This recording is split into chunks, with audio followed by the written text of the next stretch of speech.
जोहार सभी को। पुनः मैं आज आप सबों के बीच एक नए प्रैक्टिस सेट्स को लेकर उपस्थित हुआ हूं। मुझे उम्मीद है कि आप सभी स्वस्थ होंगे और अपनी तैयारी में जी जान से जुटे हुए होंगे। देर न करते हुए हम बात करते हैं सीधी बात और काम की बात। तो आज स्टार्ट करते हैं और आप सबों के बीच मैं फिर से 20 प्रश्न लेकर आप उपस्थित हुआ हूं। तो हमारा देर न करते हुए हम सीधे पहले क्वेश्चन पर आते हैं।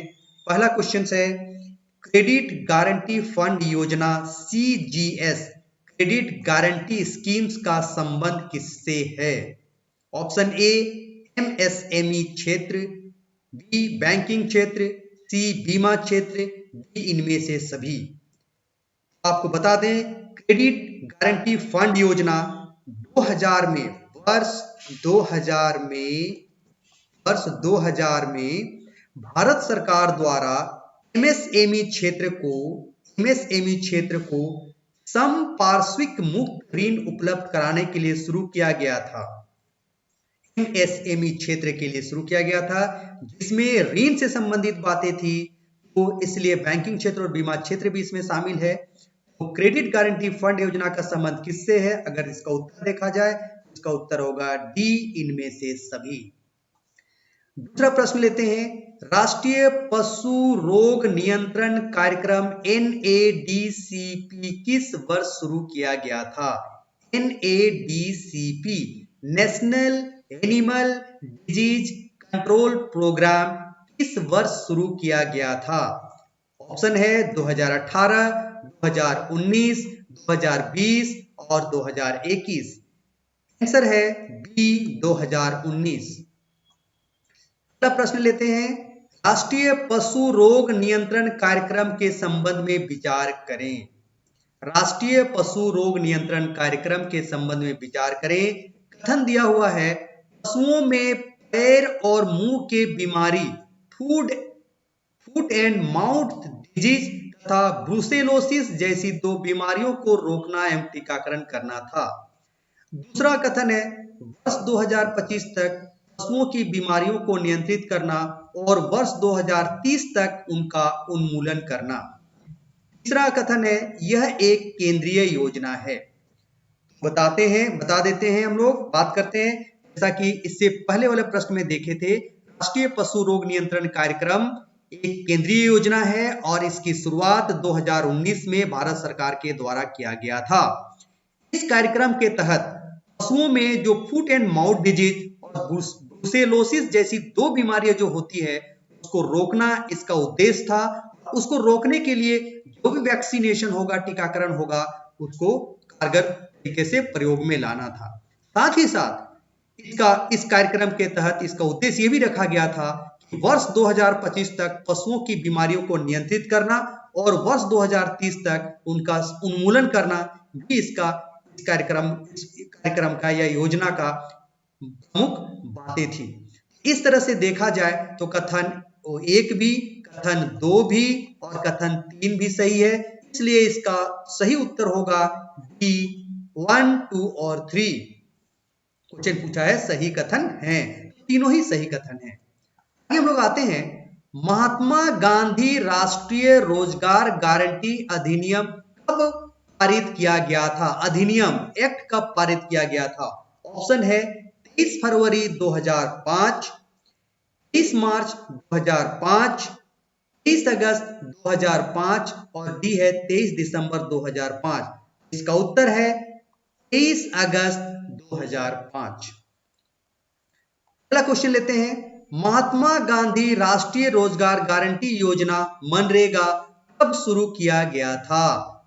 ऑप्शन ए है 2 फरवरी 2006, बी 2 अगस्त 2006, सी 2 जुलाई 2006 और डी है 2 अक्टूबर 2006। इसका सही उत्तर है महात्मा गांधी रोजगार गारंटी योजना मनरेगा 2 फरवरी 2006 को शुरू किया गया था। अगला प्रश्न लेते हैं, प्रश्न नंबर 6, मनरेगा के संबंध में विचार करें। मनरेगा के संबंध में हमको कुछ कथन दिए हुए हैं और इन कथनों से हमको सही कथन का चुनाव करना है। मनरेगा के संबंध में पहला जो कथन दिया हुआ है, यह एक गरीबी एवं बेरोजगारी उन्मूलन कार्यक्रम है। दूसरा है, इसमें ग्रामीण परिवार के वयस्क सदस्यों को प्रत्येक वित्तीय वर्ष में 100 दिन रोजगार का गारंटी देता है। तीसरा है, यह एक अकुशल रोजगार की व्यवस्था करता है। और चौथा है, इसके लाभार्थियों में कम से कम 1/3 महिलाएं होनी चाहिए।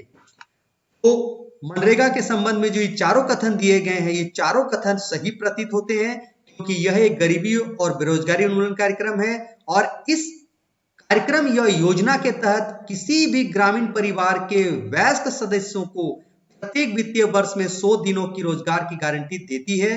और अगर वो आवेदन देते हैं, रोजगार के लिए आवेदन देते हैं, अगर उससे रोजगार प्रोवाइड नहीं किया जा सकता है, रोजगार नहीं उपलब्ध कराया जा सकता है, बेरोजगारी भत्ता देने का भी इसमें प्रावधान है। और ध्यान रखना है, यह एक अकुशल रोजगार की व्यवस्था करता है, ये स्किल एम्प्लॉयमेंट की व्यवस्था नहीं करता है, अकुशल रोजगार की व्यवस्था करता है। और चौथा है, इसमें इसके लाभार्थियों में जो कम से कम 1/3 महिलाएं होनी चाहिए, यह भी सही है।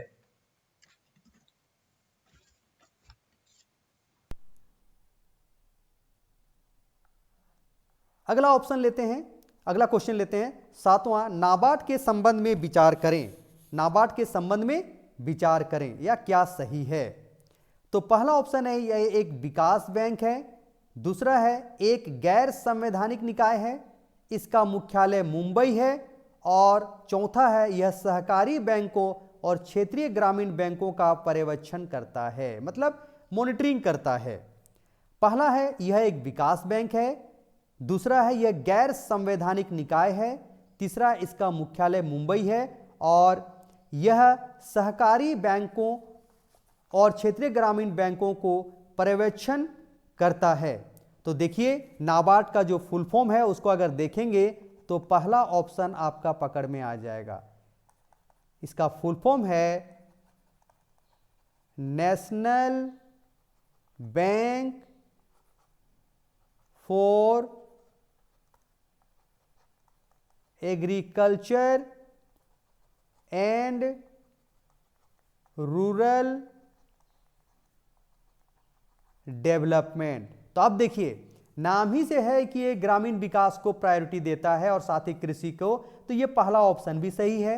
दूसरा ऑप्शन है, ये गैर संवैधानिक निकाय है, तो ये ऑप्शन गलत है, क्योंकि यह एक संवैधानिक निकाय है। ध्यान देंगे, यह कैसा निकाय है, यह एक संवैधानिक निकाय है, इसीलिए यह ऑप्शन गलत है। इसका मुख्यालय मुंबई है, यह ऑप्शन सही है। यह सहकारी बैंकों और क्षेत्रीय ग्रामीण बैंकों को पर्यवेक्षण करता है, यह भी कथन सही है। यानी cooperative banks and regional rural bank को के लिए यह मॉनिटरिंग का काम करता है, उसको ध्यान में रखता है, उसका निरीक्षण करता है। तो ये चौथा कथन भी सही है। इसलिए देखा जाए तो इसमें 3 कथन सही है, 1, 3 और 4, इसलिए ऑप्शन सी इसका सही उत्तर है। अगला प्रश्न लेते हैं, भारत नेट परियोजना क्या है। भारत नेट परियोजना क्या है। ऑप्शन है, ग्रामीण ब्रॉडबैंड कार्यक्रम है। ऑप्शन बी, द्रुत गति वाला बस सर्विस है। सी, वंदे भारत एक्सप्रेस है। और डी है संचार क्रांति। तो इसका उत्तर है ऑप्शन ए, ग्रामीण ब्रॉडबैंड कार्यक्रम है। इसके तहत ग्रामीण क्षेत्रों में, इस भारत नेट परियोजना के तहत ग्रामीण क्षेत्रों में जो डिजिटल क्रांति लाई जा रही है, जिसके तहत तेज गति वाला इंटरनेट फैसिलिटी प्रोवाइड करना इस परियोजना का मुख्य कार्य है। इसलिए यह है ग्रामीण ब्रॉडबैंड कार्यक्रम, इसका उत्तर सही है। भारत नेट परियोजना कब शुरू किया गया था। भारत नेट परियोजना कब शुरू किया गया था। ऑप्शन है 2011, 2015, 2020 और 2021। तो इसका उत्तर है 2015। यानी भारत नेट परियोजना कब शुरू किया गया था, 2015 में। और यह परियोजना किसका पार्ट था, तो ध्यान दीजिएगा, national optical fibre network, optical fibre network यानी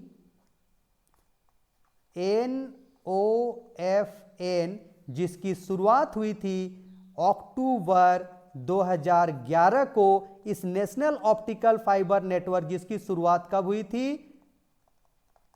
अक्टूबर 2011 के, उसी के तहत 2015 में भारत नेट परियोजना शुरू किया गया था।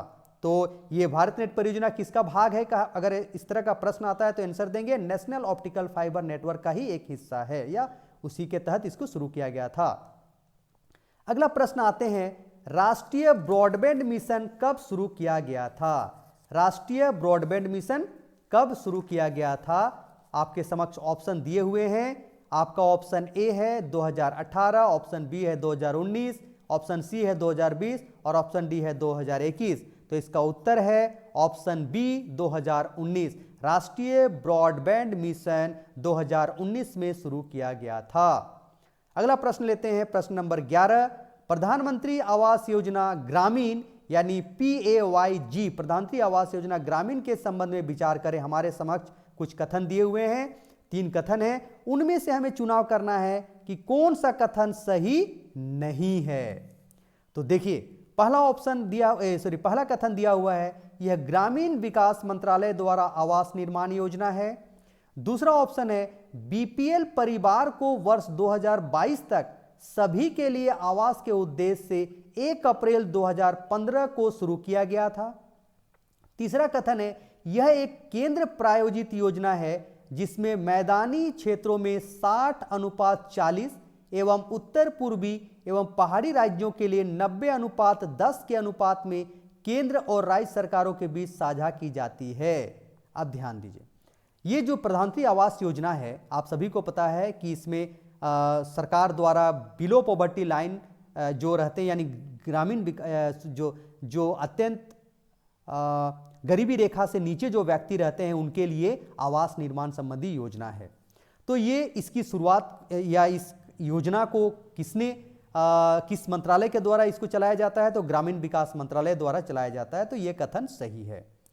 BPL परिवार को वर्ष 2022 तक सभी के लिए आवास के उद्देश्य से 1 अप्रैल 2015 से शुरू किया गया था, ये कथन गलत है, क्योंकि इसकी शुरुआत 1 अप्रैल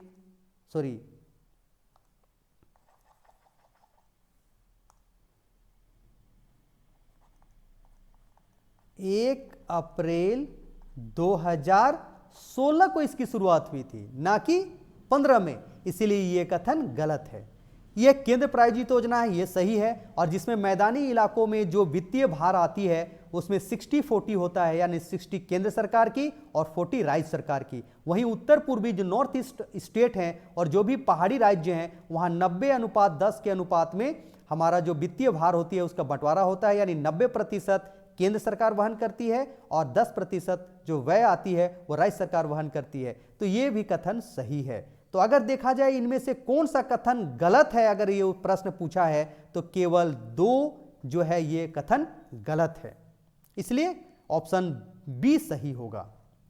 अगला आते हैं हम लोग जल जीवन मिशन JJM के तहत किस वर्ष तक कार्यात्मक घरेलू नल कनेक्शन के माध्यम से प्रत्येक ग्रामीण परिवार को प्रति व्यक्ति प्रतिदिन 55 लीटर पानी की पूर्ति की परिकल्पना है। यानी जल जीवन मिशन ये जो कार्यक्रम है जिसके तहत केंद्र सरकार ने क्या रखी है कि सभी ग्रामीण परिवारों को नल के द्वारा नल के द्वारा पानी की व्यवस्था करना इस कार्यक्रम का या इस मिशन का उद्देश्य है, जिसमें प्रति व्यक्ति प्रतिदिन 55 लीटर पानी देने का प्रावधान रखा गया है। तो इसकी शुरुआत कब हुई थी, यह प्रश्न पूछा है। तो इसकी शुरुआत जो हुई थी 2024 में, इसीलिए ऑप्शन ए सही है। अगला ऑप्शन है ये कब तक इसका टारगेट रखा गया है कि एक फंक्शनल कंडीशन में नल की तहत जल की व्यवस्था करना है, किस वर्ष तक? तो 2024 इसका उत्तर होगा। अगला प्रश्न है जल जीवन मिशन जल शक्ति मंत्रालय द्वारा कब शुरू किया गया था? एक प्रश्न यहां यह बन सकता है कि जल जीवन मिशन किस मंत्रालय के द्वारा शुरू की गई योजना है? तो इसका उत्तर ध्यान रखेंगे जल शक्ति मंत्रालय होगा। लेकिन यहां हमारा प्रश्न है 13वां नंबर में जो प्रश्न है उस प्रश्न ये पूछ रहा है कि जल जीवन मिशन जल शक्ति मंत्रालय द्वारा कब शुरू किया गया था? तो इसका उत्तर है 2019। यानी ये जो जल जीवन मिशन जो कार्यक्रम है जल शक्ति मंत्रालय द्वारा 2019 में शुरू किया गया था और 2024 तक सभी ग्रामीण परिवारों को प्रति व्यक्ति प्रतिदिन 55 लीटर पानी फंक्शनल कंडीशन में, मतलब उपलब्ध करा देना है। ऐसा नहीं कि नल लगा दिए और पानी नहीं आ रही है, मतलब पानी सहित नल की व्यवस्था करना है। अगला क्वेश्चन है 14 नंबर का क्वेश्चन है, थोक मूल्य सूचकांक किसके द्वारा जारी किया जाता है? यानी wholesale price index WPI, wholesale price index किसके द्वारा जारी किया जाता है? ऑप्शन ए है राष्ट्रीय सांख्यिकी कार्यालय, बी केंद्रीय सांख्यिकी संगठन, सी रिजर्व बैंक ऑफ इंडिया और डी है वाणिज्य और उद्योग मंत्रालय के आर्थिक सलाहकार कार्यालय। तो देखिए, थोक मूल्य सूचकांक जो जारी करती है वो है वाणिज्य और उद्योग मंत्रालय के आर्थिक सलाहकार कार्यालय के द्वारा जारी किया जाता है। इसीलिए इस प्रश्न का उत्तर होगा ऑप्शन डी, वाणिज्य और उद्योग मंत्रालय के आर्थिक सलाहकार कार्यालय के द्वारा थोक मूल्य सूचकांक जारी किया जाता है। क्वेश्चन नंबर 15 हम लोग आते हैं, उपभोक्ता मूल्य सूचकांक CPI, कंज्यूमर प्राइस इंडेक्स किसके द्वारा जारी किया जाता है? कंज्यूमर प्राइस इंडेक्स किसके द्वारा जारी किया जाता है? ऑप्शन ए है राष्ट्रीय सांख्यिकी कार्यालय, बी केंद्रीय सांख्यिकी संगठन, सी रिजर्व बैंक ऑफ इंडिया और डी है वाणिज्य और उद्योग मंत्रालय के आर्थिक सलाहकार कार्यालय। तो इसका उत्तर है राष्ट्रीय सांख्यिकी कार्यालय। तो ध्यान देंगे, उपभोक्ता मूल्य सूचकांक राष्ट्रीय सांख्यिकी कार्यालय द्वारा जारी किया जाता है, जबकि थोक मूल्य सूचकांक वाणिज्य और उद्योग मंत्रालय के आर्थिक सलाहकार कार्यालय के द्वारा जारी किया जाता है। अगला प्रश्न लेते हैं, प्रश्न नंबर 16, थोक मूल्य सूचकांक यानी होलसेल प्राइस इंडेक्स की गणना के लिए कौन सा आधार वर्ष रखा गया है? कौन सा आधार वर्ष रखा गया है? आधार ऑप्शन ए है 2004 से 2005, 2011 2012, सी 2021-22 और डी है 2009-10। तो इसका उत्तर है 2011-12 थोक मूल्य सूचकांक का आधार वर्ष, गणना का आधार वर्ष या बेस ईयर 2011-12 को रखा गया है। तो यह भी प्रश्न आता है कि थोक मूल्य सूचकांक की गणना के लिए आधार वर्ष 2011-12 कब किया गया? तो इसका उत्तर ध्यान दीजिएगा 2017 में आधार वर्ष क्या बनाया गया? 2011-12 को बनाया गया है। यानी इससे पहले आधार वर्ष क्या था? 2005 था। इससे पहले आधार वर्ष क्या था? 2004-2005 था। तो ध्यान दीजिए, थोक मूल्य सूचकांक की गणना के लिए जो आधार वर्ष है 2011-12 है और ये जो आधार वर्ष बनाया गया था 2017 में बनाया गया था। इससे पूर्व 2004-2005 आधार वर्ष था। 17 प्रश्न लेते हैं, 17वां नंबर का प्रश्न लेते हैं, ग्लोबल जेंडर गैप इंडेक्स के संबंध में विचार करें। ग्लोबल जेंडर गैप इंडेक्स के संबंध में विचार करें। तो कुछ कथन दिए हुए हैं। पहला कथन है विश्व आर्थिक मंच द्वारा इसका 17वां संस्करण 2023 में जारी किया गया। 146 देशों में भारत को 127वां स्थान मिला। और तीसरा है पड़ोसी देशों में पाकिस्तान का स्थान भारत से ऊपर है। तो ग्लोबल जेंडर गैप इंडेक्स जो है, इसका जो इंडेक्स बनाया जाता है यह एक नवीनतम इंडेक्स है और इसके तहत यह देखा जाता है कि पुरुष और महिला के बीच में जो समानता है वो कहां तक सही है या कहां तक हम लोग प्राप्त कर पाए हैं, या तो दोनों में लैंगिक असमानता क्या है उसके बारे हम लोग पता करने का प्रयास करते हैं। और इसे विश्व आर्थिक मंच के द्वारा जारी किया जाता है, जिसका 17वां संस्करण 2023 में जारी किया गया था। तो यह कथन सही है। 146 देशों में भारत को 127वां स्थान मिला है। 146 देशों में भारत को क्या मिला है? 127वां स्थान मिला है। पड़ोसी देशों में पाकिस्तान का स्थान भारत से ऊपर है। तो यह कथन गलत है, क्योंकि बाकी दोनों कथन सही है, इसलिए इसका उत्तर होगा केवल 1 और 2 कथन सही है।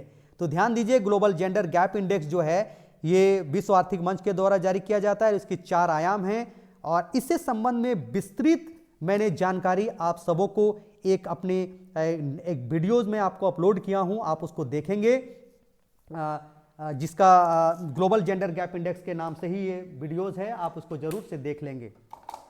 तो उसमें जाकर आप देखेंगे तो पड़ोसी देशों में पाकिस्तान का स्थान भारत से ऊपर नहीं है बल्कि नीचे है। तो ध्यान दीजिएगा, बाकी जितने भी पड़ोसी देश हैं उनका स्थान भारत से ऊपर है, यानी वहां लैंगिक समानता अच्छा है, स्त्रियों की स्थिति अच्छी है। केवल पाकिस्तान में भारत की तुलना में स्त्रियों की स्थिति खराब है। इसीलिए ऑप्शन तीसरा जो है वो तीसरा कथन गलत है, इसीलिए ऑप्शन ए सही होगा। केवल 1 और 2 कथन सही हैं। 18वां प्रश्न लेते हैं, किसी भी बैंकों पर गैर निष्पादन परिसंपत्तियां का बढ़ने का परिणाम है। यानी अगर किसी बैंक में अगर गैर निष्पादन परिसंपत्ति, नॉन परफॉर्मिंग एसेट बोलते हैं, एनपीए। बेसिकली एनपीए क्या है? वैसा कोई भी बैंकों के द्वारा दिया गया ऋण अगर समय पर वापस नहीं हो पाता है, यानी वो ऋण समय पर लौटाया नहीं जाता है, तो उसे हम लोग सामान्यतः गैर निष्पादन परिसंपत्तियां कहते हैं। तो अगर गैर निष्पादन परिसंपत्तियां किसी भी बैंक का बढ़ता है तो उसका परिणाम क्या होता है? तो ध्यान दीजिए, उस बैंक का शुद्ध ब्याज मार्जिन में गिरावट आ जाती है और परिचालन लागत यानी ऑपरेटिंग कॉस्ट बढ़ जाती है। इसीलिए इसका उत्तर है सी। ए भी सही है और बी भी सही है, इसीलिए ए और बी दोनों सही हैं। अगला ऑप्शन लेते हैं, क्वेश्चन लेते हैं, बैंकों में एनपीए का मुख्य कारण माना जाता है। बैंकों में नॉन परफॉर्मिंग एसेट का मुख्य कारण क्या माना जाता है? तो उसका कारण माना जाता है बैड लोन और घोटाला। इसीलिए इसका ऑप्शन जो है डी सही होगा। ए और बी दोनों कथन या दोनों ऑप्शन सही हैं। किसी भी बैंकों की नॉन परफॉर्मिंग एसेट या गैर निष्पादन परिसंपत्तियां होने का क्या कारण है?